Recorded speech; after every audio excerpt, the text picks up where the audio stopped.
Hey guys, and welcome back to a brand new video. Now I'm really excited about this one. This is going to be showing you guys how you can go ahead and edit photos in the style of Alen Palander. You guys probably know his Instagram page. If not, you know, it's at Alen Palander. We'll put it in the title so you can go ahead and check it out. But we're going to be trying to edit a photo similar to his style, so you guys can go ahead and take inspiration from him and see if you can edit your photos in a very similar style as well. So that's what we're going to be doing in today's video, and I'm super pumped to get started. Now what I want to say, guys, is before I go any further in this video, you can actually download the preset that we'll be using in this video. There's a link down below in the description. It says free presets. Go ahead and click that link and you can actually trial 10 presets for free. It's a free trial. Go ahead and check the link down below in the description. So let's just start with this video, shall we? So this is Alen Palander's account here. An absolutely amazing Instagram account. He's probably my favourite Instagram photographer. The guy has got some serious creativity and originality when it comes to taking photos, and especially editing. His editing style, super contrasty. He's got a lot of clarity in there. He's got these very orange and black tones, but in his shadows he seems to pull through a little bit of teal, a little bit of blue colour into his tone shadows, which is what we'll be trying to do, obviously. And then also, you know, like the highlights look like he's kind of brought down the highlights. He hasn't really got blazingly white highlights, but essentially what we're going to be doing is we're going to be trying to edit. I mean, look at this. Well, this is like an amazing photo. I'm going to give that one a like. But we're going to be trying to edit a kind of evening type photo similar to this one here. Obviously I'm just going to be kind of jumping between his photos to choose. I'm not going to be basing our edit off one particular photo, because our photo looks fairly different to the ones that he takes. But we're going to be essentially basing our ideas off one of his evening sunset type of photos. Now lots of his photos are taken during sunset because it really helps him push out that contrast and really get that nice orange glow from the setting sun, which is what we're going to be trying to achieve as well. So before I start the video, guys, do go ahead and give me an Instagram follow. Boom, it's Matthew_GKB. The link's down below in the description. As you can see, my photos are amazing.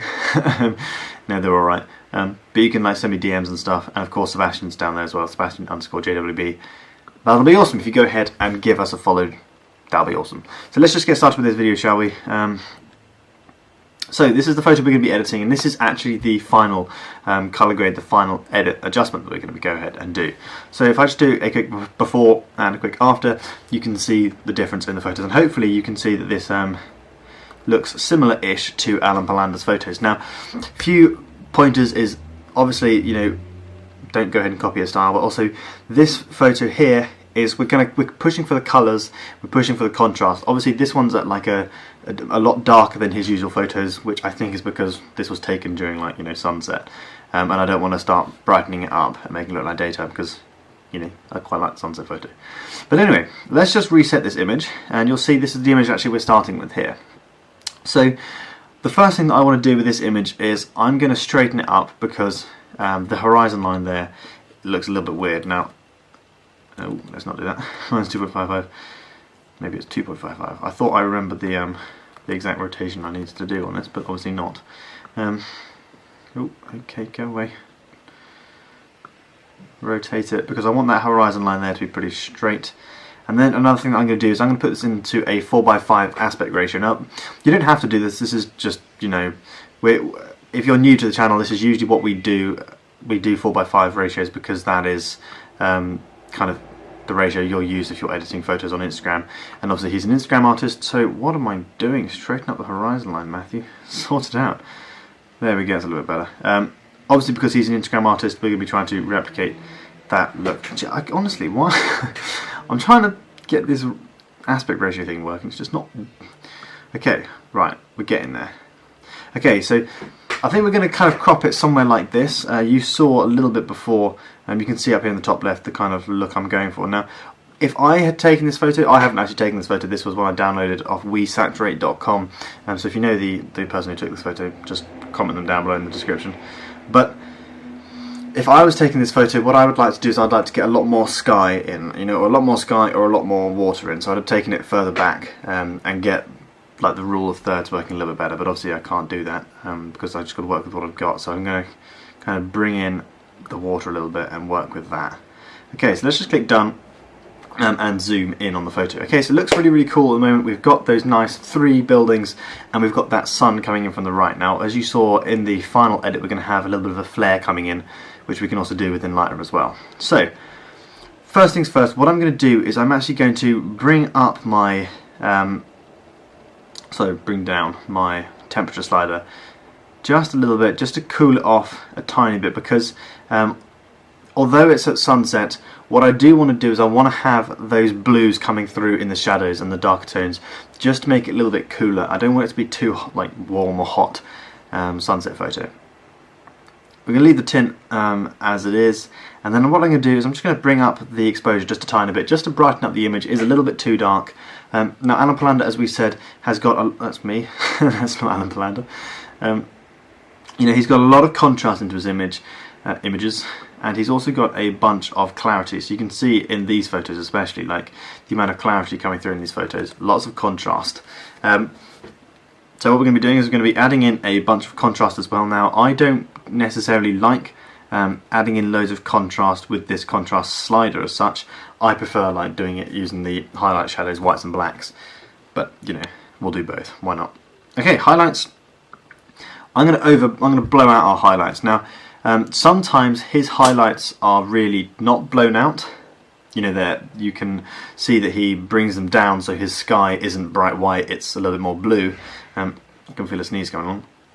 But in this case, because it was taken during the sunset time of the day, the light that we actually have there, I'm trying to bring up the highlights to make it look a little bit more dehazed and a little bit more like a flare, rather than like an obvious shape to the clouds and stuff. Just making it blow out a little bit, soften the highlights is essentially the look I'm going for. Shadows, I'm going to bring those up because I want to get a bit of detail in the shadows, even though we're going to be dropping down the blacks in a second. I'm also going to bring up the whites as well, just to make sure we get that contrast in, and then we're going to drop those blacks pretty far, probably about to my -45, -50. And then clarity as well, we're going to whack that up to about +45. So immediately we've got a really, really contrasty image. If anything, what I'll probably do is I'll maybe go back and have a play around with the basic panel later on. Now we're going to leave the vibrancy as is, but we are going to drop down the saturation to about -30. Now lots of his photos are pretty desaturated apart from a couple of colours. Now the main colours that show through, you can see in his photos, he's got this bluey, I mean obviously his suit's probably a little bit grey blue anyway, but he's got the blues and he's got the oranges. Everything else is pretty desaturated and is very, you know, kind of subtle. You see here as well, like everything's like a tealy blue in the background, then he's got like one colour that really pops out, and he's got a lot of contrast in there. So that's the look that we're going to be kind of going for, so which is why I want to bring down the saturation. We'll bring up the blues through the shadows later on in the split toning, but for the time being we're going to bring down the saturation. Ooh, it's getting quite dark outside. Okay, so next up we're going to come down to the not split toning, the HSL sliders. Now what I want to do is I'm going to bring up my reds to the right, because you can see here in the clouds we have this pink showing through, and in Alen Palander's photos he doesn't really have any pink. He's kind of got this greeny orange showing through, which can be achieved obviously by bringing up our reds to the right. And we're also going to do the same with our oranges. Now we don't want to bring them up all the way to the right like we've done with our reds, because that's just going to add in far too much green, but I will add in about +10. Okay, next thing is for the yellows, I'm going to drop those down to about -50, -60. That's just add in a little bit more orange into those yellows, because obviously if I bring that up to the right we're going to get a bright green sun, which is not natural. So we can bring that down to about -50. Greens, now sometimes he has a little bit of green showing through in his shadows, but usually he doesn't have any greens anywhere else, so I'm just going to desaturate our greens. Personally, I really don't like it when green shows through in a photo. It just looks a little bit sickly, and it's not a... It is a natural colour, obviously, you know, trees are green, but it's not natural in the sense of like sunlight reflecting off buildings. Pretty much no buildings are made of any luminescent, weird, greeny, yellow like colour. It's a kind of an unnatural look to your photos. So when you pull it through in the photos and you can really see it, it just looks a little bit off, in my opinion. So we're going to just whack that down to -100 on the saturation there. On the aquas, we're going to bring the aqua slider up to the right. Now that's just going to add in some blues. Then what I'm going to do is I'm going to add in some teals by bringing my blue slider down to the left. Now these are very subtle colour grades going on at the moment because we've desaturated everything. But if I do a quick before and after, you can see already we're getting there. You know, it doesn't quite look straight. Maybe that's just me. Okay, well, we'll just continue on. So now what we'll do, you can see already we're getting that nice tealy blue to the sky. It's kind of like a grey tealy blue that he uses. We'll add in the teal later on. But we're also going to leave the purples and magentas as fine. Let's move on to the saturation. Now I'm going to whack up the saturation of the reds and the oranges and the yellows, because you know we do want those colours showing through. Now especially in the building's windows. Now what I'm going to do is I am going to push my yellows down to the left a little bit. All the way down actually, there we go. I'm going to push them way down to the left. Now if you look at the colour of the windows, that is a good sign to me that I'm getting my yellows and my oranges to the right kind of tone, because his oranges are almost a little bit greeny orange, or they're a little bit pinky orange, and we're getting the right colours here. So I'm going to maybe bring down our saturation a little bit on our yellows. We don't want it to be too high, and then maybe bring up on our oranges as well. There we go. Let's just leave it at that. Aquas and the blues, we're actually going to go ahead and drop those back, because this is like the sky. We want to make it more of a grey blue sky, so we're just going to drop those down a little bit, and then you know the purples and magentas, let's just drop this down to -100 as well. Okay, now luminance, this is a fun one. I'm going to bring up the luminance of the oranges a little bit, just to blow out those the orange highlights there from the sun, and I'm also going to bring up the yellow ones just a little bit, and also the blues just to brighten up the sky, and maybe the aquas as well. Okay, so let's just do it before and after. So you can see we're really changing the look of the image pretty well. We're really getting that high contrast, and we're getting those oranges through on the photo. The next step is really just adding in that teal to the photo. So what I'm going to do, actually this is really cool, you can see down here this look here. So if we can start getting some tealy blues on the side of the building, then we're going to be doing a lot better. My camera just keeps adjusting exposure, so I have to keep adjusting that. But so let's bring up the saturation there. Hold down Alt or Option on your keyboard if you're on a Mac, and then slide your slider along until we're getting a little bit of that tealy blue. Now we can either go for blue, something like this, 200, 220, but I want a little bit of that teal coming through. So we're going to put it on about 195. And you can see we're really starting to bring that teal into the shadows, just like we've got going on here. I'm really liking that look, it's doing pretty well. Let's bring up our highlights as well, and we're going to put an orangey yellow in our highlights. Push it a little bit towards the green, yeah, somewhere around there. So about 43. Okay, there we go. You can see immediately, I really think we're getting the look of Alen Palander in our photo at the moment. Now, the fun thing is I haven't even done anything with a tone curve here. Now, you can do a lot of stuff selectively using the red, green and blue colours on your RGB curve. Well, not the RGB, but you know, the selective colour panels. But quite often you don't really need to do it if you can get it, like if you can nail the HSL sliders. If anything, you know, you can add in a bit of contrast using your actual tone curve, but I think we've got enough contrast there, and if we start trying to add in any more and do something funky with the tone curve, it's going to get a bit mental. Now, the one thing that you could try and do is adding in a little bit of a fade. Whoa, what's going on? Get the bottom one here, and you can start adding in a little bit of fade to your photos if you want. But that isn't something that Alen Palander has in his photos. He's got very high contrast, high clarity. If anything, what we're going to do later on is we're going to come down and we're going to just add in a tiny bit of noise reduction. That just helps smoothen the image and flatten the image out, which, I don't know, when I look at his photos, I kind of get the vibe of they're really soft. There's no noise, there's no grain. They're quite soft images, but they've got that clarity and they've got that contrast, which kind of gives them a shiny look, which can be achieved by obviously clarity, contrast and noise reduction. Okay, so that's pretty much the photo done. I am going to do some final things where I come down onto my camera calibration. Now what I did is I edited this photo before I started filming, and I vaguely remember I did some stuff down the camera calibration, so I'm going to have a go with adjusting it and see what looks we can get, and if I don't like it we can always just turn it off. So what I'm going to do is I'm going to bring up my red primary to about +35, then I'm going to bring down my blue primary down to about -50. So what that's going to do is it's going to essentially add in a little bit of orange and teal, which is a slight look that Alen Palander Alen Palander, yeah, Alen has to his photos. Now obviously I don't want that saturation of the orange just coming through that much. See, this is what how to get a really cool orange and teal look if you want to cheat, by the way, just a little bit of a tip.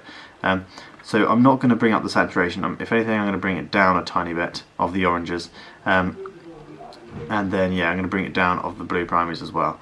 Then what I'm going to do is I'm going to get my green primary and I'm going to bring that up. Now what that does is it kind of almost adds some grey to the image and just desaturates the rest of the tones.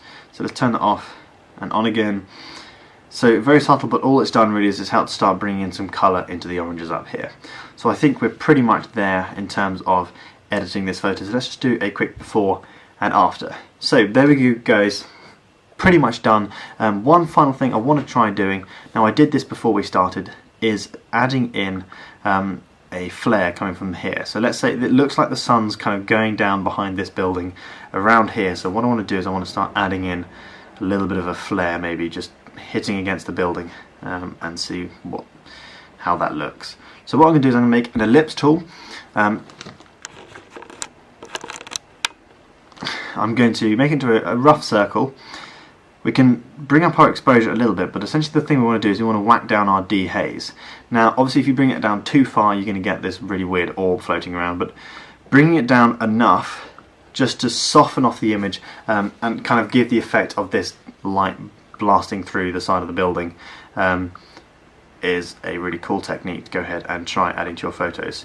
So I don't want it to be cutting into the building so much, because you know a flare would never do that, but just enough off the edge of the building and into the clouds is probably good. Now what I am going to do actually is I'm going to bring up my feather of this flare, because it would never be so like hard like that.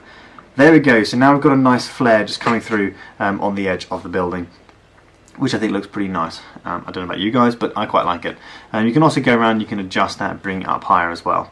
One final thing we're going to do is we're going to bring in a graduated filter from the top right hand corner, bring it down, and what I'm going to do is I'm just going to whack down my saturation and bring my colour temperature a little bit more towards the blue. Now what that's going to do is I'm actually probably going to bring down my exposure as well, just to make the sky a little bit more grey. So we can either go for something really cool and contrasty, like bringing it down quite dark, or we can kind of do the opposite and bring it up a little bit. Now I'm going to go and aim for a little bit darker, but not too much, and then just start adding in those greys to the sky. Okay, let's just click done, do a final before and after. So there we go, that's the before. You can see what we've done. We've taken out all these funky different colours we've got going, all these pinks and all these blues, yellows and greens up here. We've pushed those down and we've really brought out those oranges and the blacks. That's the end of the video guys. I really hope you enjoyed it. Final thing I'm going to do is I'm actually just going to add in a graduated filter on the bottom left hand corner, drop down the exposure down there, maybe see what happens if we put it in. No, let's not do that. Pull up the dehaze a little bit, and then leave the exposure down a tiny bit more. You know what, I don't actually like that, so I'm going to delete that. But there we go guys. Hopefully you've learned a little bit from this video, final before and after, and you kind of understand how Alen Palander might go ahead and edit his photos, and you can help, well, get a little bit of inspiration from him. One thing I want to do is I want to see how this actually looks as shot, if we just see the entire image, because I don't actually know how that'll look. Okay, so that's actually quite cool, you know, when we just see the entire image as a whole, but obviously that's not going to work too well on Instagram. I would encourage you to crop to a 4:5 ratio. So there we go guys, if you want to go ahead and download this preset, the link is down below in the description, top link down below. Go ahead and download it, you can also get 10 other ones there for free, and I'll see you guys in the next